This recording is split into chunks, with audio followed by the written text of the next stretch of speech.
online suicide game, which originated in Russia. And this is, some of you may know, the Blue Whale Challenge.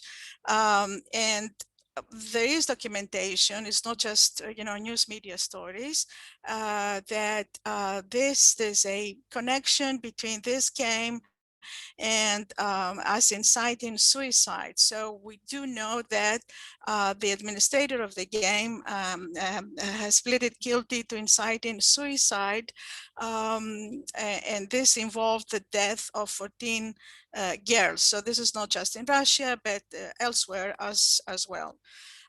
Now, if one looks at the psychological research, can find that there is a lot of, there are many studies conducted from a psychological perspective.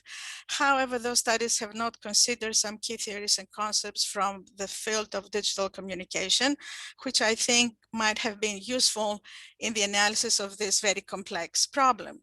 On the other side, we, from a communications perspective, communication research, although we do have a long media effects tradition, we have minimally engaged with research on social media and mental disorders, for obvious reasons, I should say, because of the special nature and complexity of those disorders. So yes, studies have been able to shed light on the problem. However, they have provided partial and often conflicting views as to the role of social media, and this has been documented in over 100 studies through a meta-analysis. So gaps and challenges. So I'm proposing here the adoption of an interdisciplinary approach, which means communication scholars and psychologists working together, because we have to know more, to discuss more, to understand more about the social media, the nature of social media use and experience. And psychological research focuses on some key variables when it comes to social media, such as time spent, daily use, the content which is uploaded on social media platforms. A number of 61, the most recent meta-analysis, 61 studies have identified a range of problematic behaviors connected to the social media, such as cyber victimization, exposure to and generation of related content, addictive use, sexting. And of course, the focus is on frequency of exposure, frequency of media use, and relevant content which can be harmful. It appears, though, that there are a number of limitations which originate in both, theoretical problems, conceptions, how to operationalize social media, and methodological gaps. So on one side, there is the complexity of moderating and mediating variables at work, because this is a very complex issue. And number two, due to limited understanding of the dynamic and constantly evolving of new media environments. So here I'm proposing to draw from communication research, the media effects tradition, and especially the work of Patty Valkenburg and her associates, who I'm just going to show this on this table, where there's a framework of analysis based on her studies, which considers the micro level media effects. And here you can see in a very schematic way how the mass media are linked to user receiver mediators, the media effects, and one can see the importance of media properties, modality, content, structural properties of different media, which focuses on the property-driven processing of the social media, which we should not forget. The user-receiver mediators, which are present, that have to do with dispositional, developmental, social context parameters, and of course the response states, which is very important in the study of social harm. And this causing different types of effects. Not all media effects are the same. And we know from a number of studies, not just about social media, that the effects have been conditional, indirect, and transactional. Now, We can apply this model to self-harm behaviors. And because we don't have much time, I would like to stress the fact that this model allows to consider the interplay of individual social factors, technological parameters, and also raise questions on both the micro and macro level. And I think we're interested also from a communication perspective to look at the macro level. So here I'm proposing a number of research questions. If we are looking for more generalized trends, if there are any macro trends, such as in the case, let's say, of cyberbullying, to look at specific research questions, the specific technological affordances of social media and to what extent and under which conditions they make harmful behaviors possible, or to what extent they produce a normalizing effect, such as, effects in cultivation theory, some older theories, mainstreaming effects.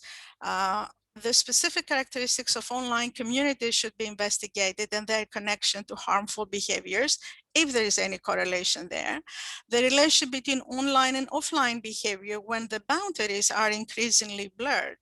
And of course, the which is a broader macro question, social, cultural transformation through a widespread digital culture, creating new digital network selves, remember Papaharisi and others, network identities are parameters contributing to mental health issues. Then I'm proposing also to draw from another recent media effects model based on the work of Janie Davis, mechanisms and conditions model, which you can see here briefly, and see actually the complexity of the social media affordances effects relationship.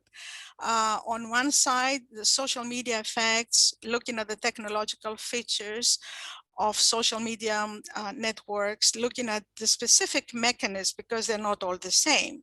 So the question which is asked by Davis here is, what are the mechanisms which afford certain behaviors and for whom? So asking questions of about, request, what do they request, demand, encourage, discourage, refuse, or allow, which are the properties of the social media platforms. And then looking at the specific conditions, which raise questions of the social context, of perception, of the cultural, institutional legitimacy of those actions. And then looking at the user producer, who is in an interactive co-constitutive relationship with the social media, and that the fact that we should not forget that those all users and producers at the same time, they're socially situated. So we cannot group everybody together. So have to look at different groups, for instance, the end users differentiated from the developers and from the advertisers. And then asking the question, what are the attitudes which are being shaped through those relationships, through those mechanisms and conditions, and what are the behaviors or the actions, and to what extent, of course, we can apply this and draw conclusions regarding self-harm and negative behaviors. And then I'm proposing a framework to integrate both models, but because I think both Valkenburg and Davis are offering some very interesting analytical tools for the construction of a social media effects framework where we can operationalize different variables. And let me show you this. I'm sorry that, I hope you can read it, but I just wanted to see the complexity of the phenomenon and the type of research questions one can ask. So on the left side, you can see the technological properties of social media. Then right next, the media property-driven processing. What will be the focus of the question? And then asking the question, what is the degree of correlation, if there is any correlation? And finally, the different types of outcomes and effects. Now, with this diagram, what I'm trying to show is that there's a number of research questions.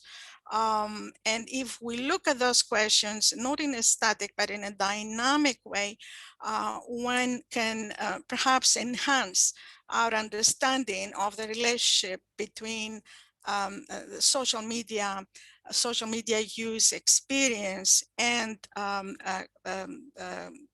media effects. Now, for instance, just to give you an example, content creation, this is a dynamic construction. It's not just what one can see through Instagram. So it's user created and co-created. Type of content, reception, sharing, creation. And one then can look at the self-media effects, platform effects, and self-media effects. Then looking at the specific platform, the architecture and the technological affordances of the platform, one can ask the questions that Davis is asking. So how it affords a specific platform, a specific network for whom. So these are not media-related variables, and then looking at platform-specific effects. So I'm just having here a number of question marks. Looking, of course, at the affective affordances, because when we're dealing with mental disorders, mental health issues, it's very important to look at the affective or perhaps therapeutic affordances of the social media. I'm sorry to interrupt, but can yes. you conclude? Thank you. Yes. So, so just to finalize, so it's a question of time and frequency, not just time, how many hours, like 3 hours or 2 hours. Intrapersonal communication, interpersonal communication, audience dynamic issues, online communities, and to what extent those online communities also can create support communities, not just on the negative side, but also on the positive side. So we don't have time, so I hope I try to identify some gaps and challenges in my effort to develop a social media effects framework for the study of social harm behaviors. And of course, this is something that we should do, communication especially, we should do together with our colleagues, in psychology and medical research. Thank you very much. Thank you very much, dear Argyro, for this very important and very dynamic and interesting research that, in my view, should be also well presented to students and teenagers. And now we have Dr. Evangelia Avraam, Dr. Andreas Veglis, Dr. Charalampos Dimoulas from Aristotle University of Thessaloniki, Greece. It is Dr. Andreas Veglis that will present news article consumption habits of Greek internet users. Andrea, the floor is yours. Yes, thank you. You can see my slides. Thank you. Yeah, okay. So along with my partners, Evangelia and Charalampos, we have researched how the news article consumption habits of Greek internet users. So let's see a little bit about the scope of the paper. It investigates the consumption patterns by conducting an extensive web survey among university students, and more precisely among university students of School of Journalism and Mass Communication, who have the tendency to use to consume more news articles. The parameters being investigated include time of consumption, weekdays, weekends, and also content categories. The study identified distinct time periods that exhibit specific consumption patterns. Now, those patterns can be defined as dayparts. Dayparts are well known from the broadcast media. They have employed them for the past 20 or 30 years. And if we want to give a definition about dayparts, is a consecutive block of time on similar days, weekdays or weekends, during which the size of the audience is homogeneous, as is the characterization of the groups using the medium. So, as you understand, these segments have a distinct audience as far as their preferences are concerned, something that works very well with advertisement And you can see it that in your country, during certain time periods in the TV, you usually see certain kind of programs. Now, the early assumptions when internet was invented, and of course World Wide Web, which is the main channel for distributed information, is that no day parts exist over the internet. Because the information is available 24 hours a day, 7 days a week, so there is no need to check for day parts. But in 2003, 2 surveys from the United States reported the existence of day parting on web consumptions, and that changed everything.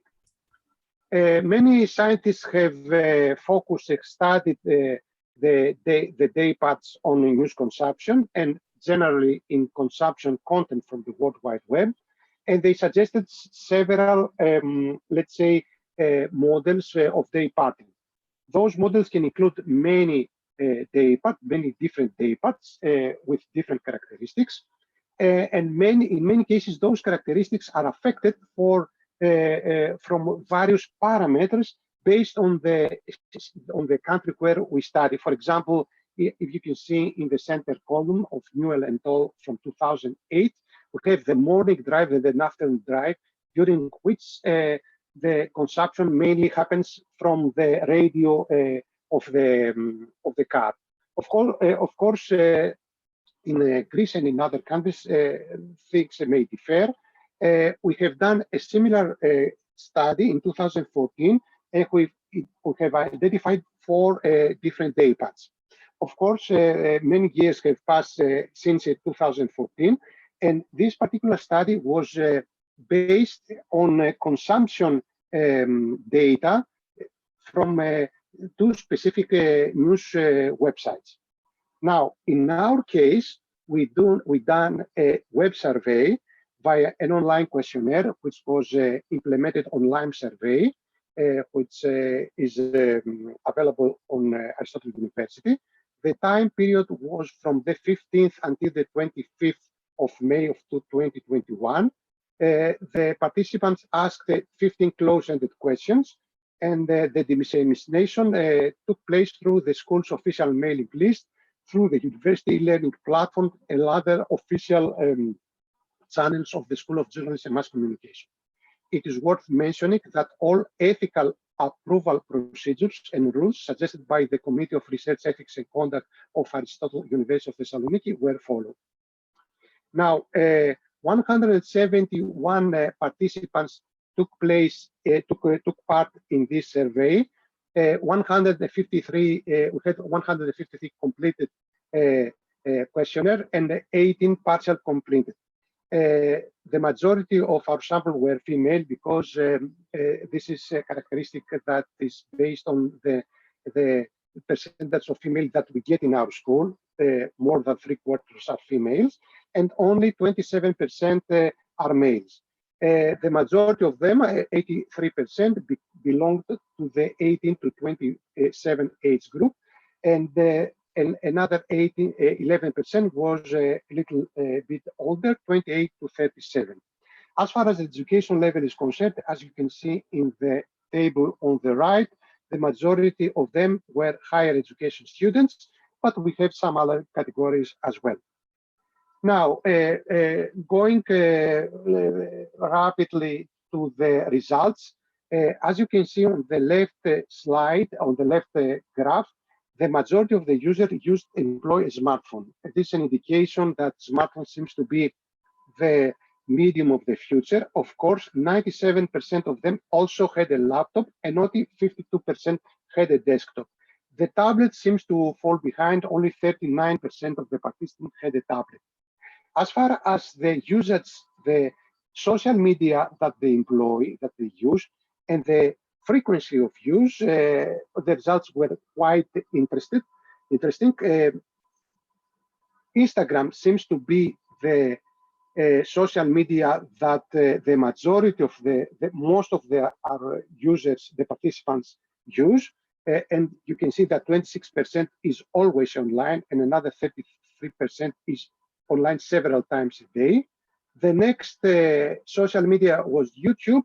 Facebook was only third, and Twitter is is the least frequently used social media by the participants, by the students.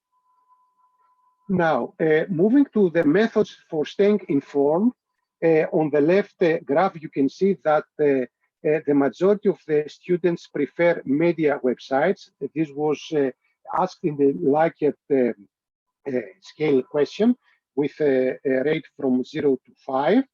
The next preferred method was media organization social media accounts, and the social media accounts of friends was only 2.8 out of 5, and media organization apps only 1.9. This, of course, is due to the fact that not every media organization in Greece has offer an app, something that we expect that will change in the near future.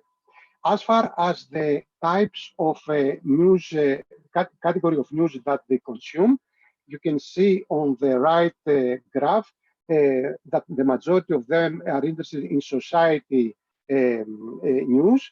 Next is international, next is health, and it is worth mentioning that sport was the last category, but of course this may be affected by the fact that the majority, 3/4 of the participants were female, and the female are less interested in sports. Now, moving to the heart of our survey, the consumption rate during the days and the hours. As you can see, again, we ask them in a Likert scale with a scale from 0 to 5. As you can see, there are a little bit of fluctuation between the weekdays from Monday until to Friday. Monday seems to be the day that exhibits the largest consumption, but of course, all those fluctuations are very small. So we can say in general that during weekdays, we have a slightly more consumption rate than the weekends, but the consumption rate during the weekends does not decrease significantly. Now, moving to the right slide, when we have the consumption during the hours, you can see that the time period from 2000 until 2200 is the time period that exhibits the largest consumption rate, but generally during from 10 o'clock until 10 o'clock in the morning until 2200 at night, we have a high consumption rate. Based on the previous findings, we have proposed a day part model that includes only 3 day parts. During morning, that spans from 6 o'clock until 12 o'clock, we have an increasing percentage of consumption of news.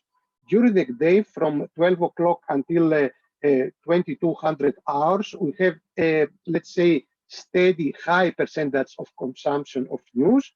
And during the night, from 2200 hours until 6 o'clock in the morning, we have a rapidly decreasing percentage of news consumption. This is a quite simplified, let's say, day part model that can help the media organization fine-tune their consumption, their publishing patterns in order to match the consumption habits of the users. The study also did not detect significant consumption patterns between weekends and weekdays, and this is quite interesting because in our previous study that we have concentrated on the publishing patterns of media organization, we found out that there is a significant decrease on the number of news articles that are published during weekends. Now, as far as the future extension of this work, a broad sample as far as age is concerned, and also a more detailed study of other factors that may influence consumption patterns like device use and utilization of specific dissemination channels, web, social apps, and others may be interesting to investigate. And I want to mention that this study was funded by the State Scholarship Foundation, ICCI. So thank you very much for your attention. And if you want to get more information about my research, you can find more information on the links that you can see on the slide. Thank you very much. Thank you very much, dear Andreas. An excellent study. Congratulations to all the participants. You always at the University of Thessaloniki are doing great job and very important research about crucial themes of our reality. Our last presentation for this session is Iliana Depudi, a PhD candidate in UK, companion robots, theoretical challenges in the study of human-machine communication. Liana. Hi, thank you, Margarita. Thank you for putting together this. I'm so glad to be here. Can you see my screen? Yes, yes. That's perfect. I'm just gonna press play. So yes, so today we could go about studying companion robots used for intimacy purposes within the framework of human-machine communication. So research concerning intimate and sexual relationships with robots and chatbots is new and has been undertaken from various scholarships such as gender, sexual studies, sexual therapy, post-humanist studies, human-computer interaction, as well as new media and technology studies. So the aim of this article is to contribute to theorizing qualitative communication angles as it relates to companion robots intended for love and sex purposes through the newly formed field of human. There is a slight problem with communication established recently by Andrea Guzman and David G. Is there? Can you hear me? Yes, but there is a slight problem. Just if you talk a little bit slower, maybe. I think that it's your internet connection. Oh, okay. Yeah, I'm just gonna start. I propose How about now? to How does now? turn off. Is it better? I propose to turn off your camera because it will have less traffic. Yes. Yeah. Just turn off your camera. Hopefully that's better. Yes, it is. Yes, it is. Oh, okay. Great. So I will present two possible research questions and two different approaches and compare and contrast the relational post-humanist agential philosophy of Bruno Latour with the post-structuralist hermeneutical philosophy of imagination that I'm sure you all know by Cornelius Castoriadis. And I will conclude by saying that the Castoriadian framework is most suitable to pose critical questions. So to begin with, actor network theory and Bruno Latour. Actor network theory has been described mainly as an approach, a toolkit, or a sensibility to socio-technical analysis rather than a distinct theory. So it originates from science and technology studies, and it proposes a new kind of social theory and sociology of knowledge of technology. So actor network theory main promise is that we live in a world composed of assemblages or actor networks of actors that are human and non-human and that have equal agency. So the main concepts of actor network theory are three. It's the new materialism that is expressed through the non-human agency. It's black boxing, and it's the theory of translation. Ontologically, Bruno Latour is irreductionist, relationist, and networky. In terms of the epistemological standpoints of actor network theory, they are anti-dualist, relativist, reflexive, and post-positivist, but mainly as an exercise. So the works of Latour have had an extreme influence in the study of socio-technical change, and especially in the case of AI technology, such as robots, voice assistants, and other. Non-human agency, which is Ant's most controversial feature, is accepted into the ontology and epistemology of robots and bots in human-machine communication, and is even negotiated in various degrees since AI companions are designed to indeed have agency.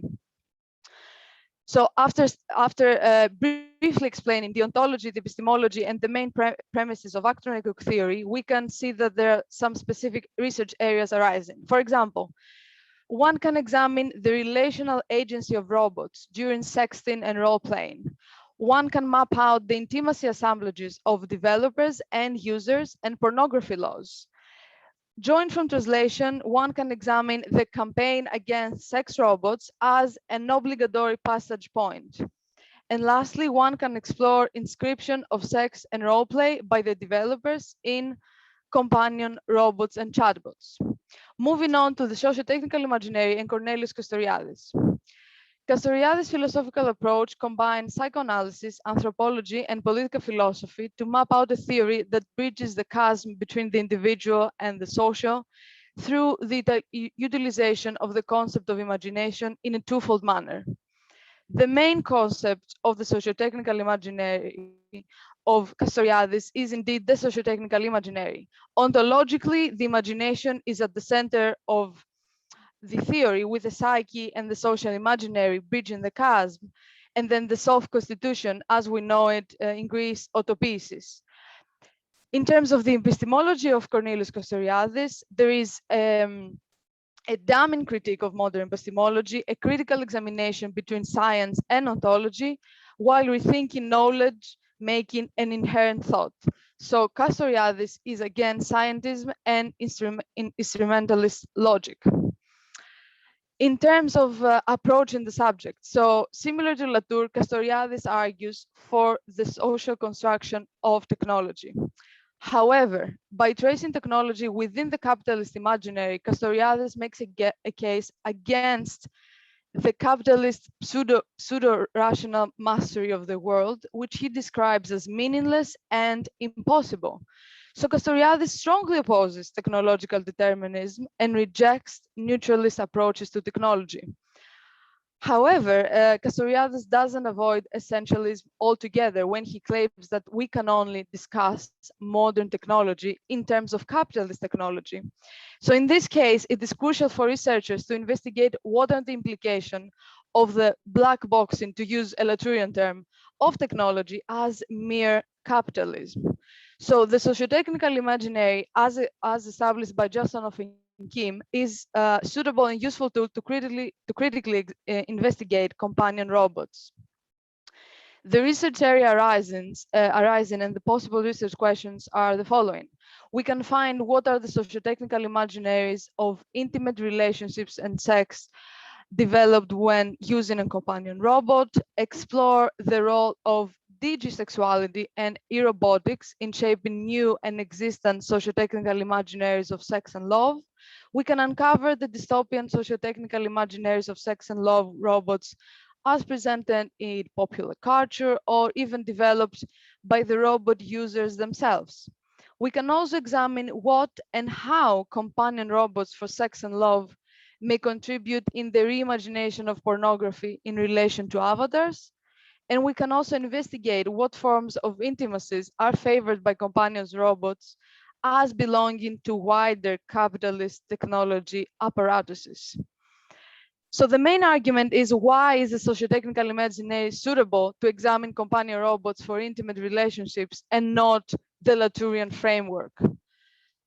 First of all, since the purpose of the study is to examine companion robots through the human-machine communication lens, in the lens, we find a shared rejection of technology's neutrality and a focus on the structural powers and meanings of machines.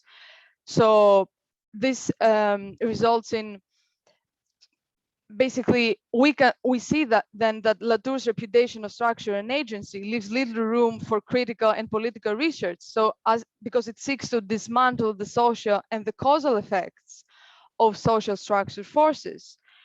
Also apps, and by extension robots, chatbots, they are not mere tools, but also they are sociocultural artifacts situated within pre-established circuits of discourse and meaning. So it is more suitable to interrogate how technologies are interwoven and used with human agency, instead of focusing on the non-human agency aspect, which is what Latour does. So Latour's lack of discussion of capital and power could be very problematic in dealing with essential concepts in critical AI studies and robot studies, such as algorithmic governance, design thinking, platformization, and digital labor, to name a few.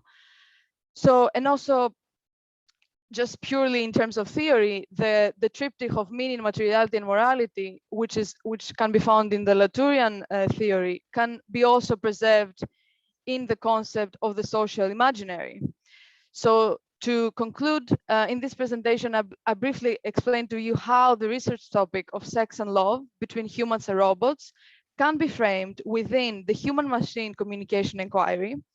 So through the philosophical lenses of the actor network theory and the socio-technical imaginaries, I have provided a brief theoretical reflection of the aforementioned approaches in relation to the study of human and robot intimate relationships. And I finally argued that the most appropriate framework to conduct critical research on the topic concerned with the usage and the experience of AI companion robots and chatbots for sex and love is Castoriadis' philosophical approach and subsequently the socio-technical imaginary framework. I have put on my last slide all the references, and I would be happy to contact it via email if you want to discuss this, if you have any questions. Thank you very much, dear Liana. This was a great presentation. Thank you all. Amazing themes, very, very important subjects. So if we have questions, please raise a hand using the reaction box or use the chat box for the authors to answer. So while waiting, I would like to ask Argyro, this wonderful and very important research, if you discuss it with your students to if these models of self-harm behavior are discussed, and if students are interested in such important themes. Down browser also there is some. Okay, all right. I'm sorry, there's a question. But yeah. plagiarism for me is not a technical. I don't know. I cannot. Excuse me, can you? Honesty of giving credits to the people that did do the work. The operator LCR. Yes. That would be Louis. Ah, okay. There was a noise, and we. Yeah. Sorry, because I'm monitoring all the session in 3 computers. Okay. So sorry to bother you. Great job, thank you, Louis. Okay. Yes. All right, Margarita, thank you for the question. Well, definitely it's a very interesting topic of discussion, but there is not much awareness here in Greece. Perhaps we don't have this problem, and I hope, yes. So there's a public discussion, mostly in the UK, in the US.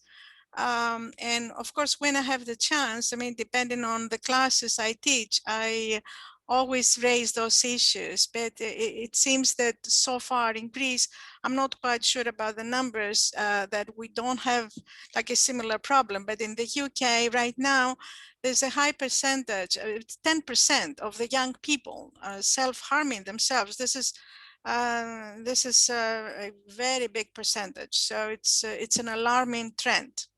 Well, thank you. Yes, it is, Argyro, and I would say generally, I hope this doesn't arrive, but the models that we see in UK, US, etc., after 10 years, we see them in Greece as well. So it's good that there are people like you that already are alarming young people and parents, and so that we are able to deal with this before it begins a reality in Greece as well.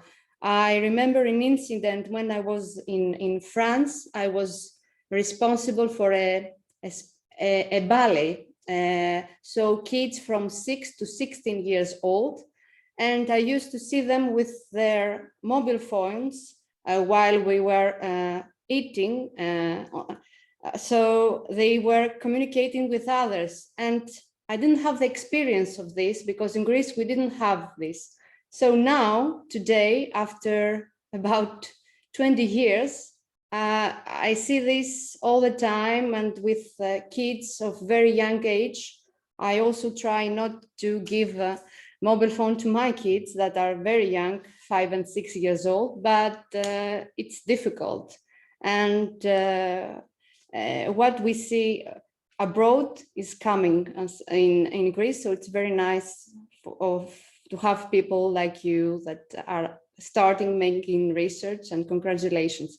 Andreas? Yeah, I just want to add that those things, those phenomena are already present in Greece.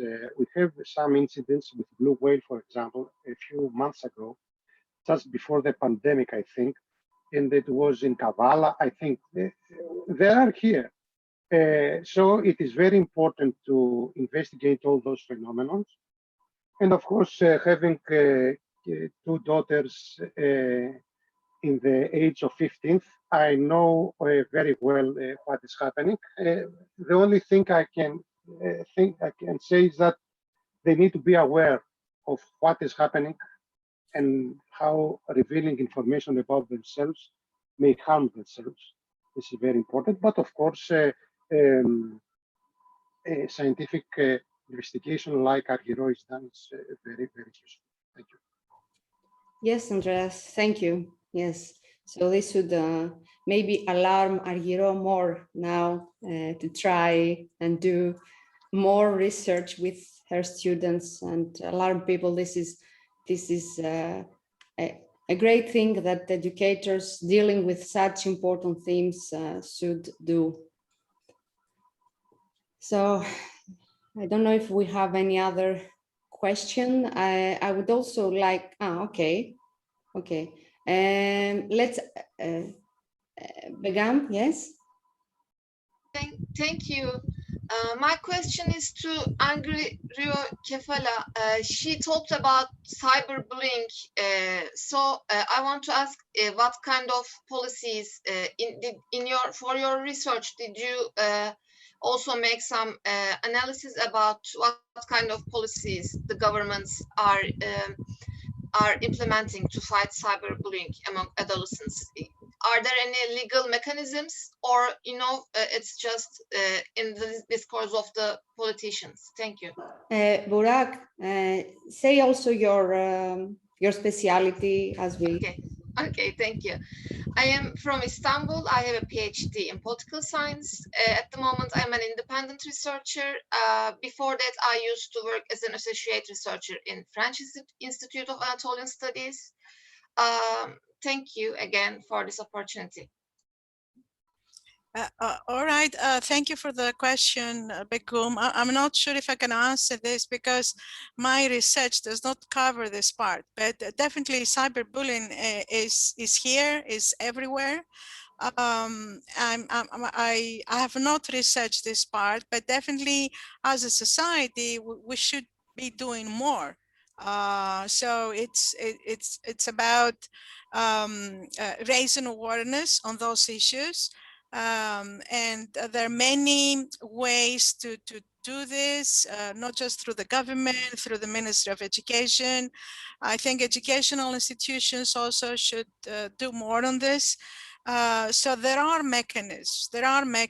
So, and there's a debate in several countries about how do we, there's a large debate about the regulation of social media. So far, in the context of the European Union, there have been some efforts, but I cannot provide you with more details about what each government is doing. But definitely it's part of a larger public debate about what to do with the social media. And sorry, I cannot provide you with specific, let's say, answers about what, this government, Greek government, or any other government is doing. But in the case of cyberbullying, yes, this is an alarming phenomenon. And I think that as a society, we ought to do more about this in terms of, you know, putting in place mechanisms and at the same time informing the public, doing communication campaigns to inform children, teenagers, and the parents about those types of negative and harmful behaviors. Okay, thank you. Thank you, Argyro. Maybe this session, this conference will be alarming you more as well, so that you can do more research and of this important theme. What I would like to ask Iliana is how, Iliana, you decided to deal with such a theme that it's not, you know, very commonly presented, especially in Greece. Yeah, so this is part of my PhD research, actually. I think it's very interesting. And I think that I always get questions like that, like, how did you decide to do that? I am aware that it's still pretty much a taboo. It's not exactly, so obviously chatbots, robots, companion chatbots, companion robots, this is a very wide category that has many technologies embedded. I decided to do it because I think it's just cool, it's very unique. And there is also the opportunity to, we can criticize, but we can also contribute to the discussion in a very constructive way to see how these technologies are here already. So it's our jobs as academics to critically reflect on these technologies as we adopt them. In a sense, there is no right or wrong way to approach this, because there are many different opinions about this, and I'm sure you have your own. This was just like a glimpse of what can be. In terms of theory, it's much more interesting and much more complicated. So Latour and Castoriadis are just two of the options that we could use to approach the topic. Mm-hmm. I was wondering, because I think, I'm not sure that this technology started in China. Mm-hmm. And yeah, yes and no. I mean, are you talking about sex robots or yeah. I mean, Japan is the country which has, obviously in Japan they see robots as fellow beings, so the cultural difference is huge with Europe or with Greece, but now it has built in other countries, the US for example, but as I said, again, it's different. It's different to have a sex robot. It's different to have a sex doll. It's different to have an AI companion, which is only text-based, and you sext with it. So these are very different. of course, and it's good that for me it's very interesting. It's my personal view, and we should look more into it. So your thesis must be something to wait for. Hopefully. Hopefully, yeah, thanks. Yes. Okay, Tony, would you have a question? Your microphone is you should open it. I don't know if I have the right to do it. No, you should open it yourself. Tony, we are not able to listen to you. Your microphone. Yep. Yeah, now. I'd like to return, if I may, to the issue of self-harm. It sounds very much like a hermeneutic practice. It certainly ticks all the boxes. And there are clearly multiple, if I might use Gadamer's phrase, horizons of understanding, perspectives involved. I think, and clearly also changes in identity. But I would like to, talking in terms of Heidegger's concept of sorge, of caring, I would like to ask whether are there reports, whether academic or otherwise, of those who have engaged in, if I might say, the hermeneutic practice of self-harm, whether they have gone on in a caring way to counsel others. Is there research on that genre of caring as a hermeneutic practice? Caring for others as a result of self-harm, advising, counseling others to avoid this practice. Thank you. This was the question for Argyro. Tony? That is the question. Yeah, sorry. For Argyro. All right, thank you. Thank you. This is a very interesting question. So I'm not sure I'm familiar with any studies who do take this hermeneutic approach.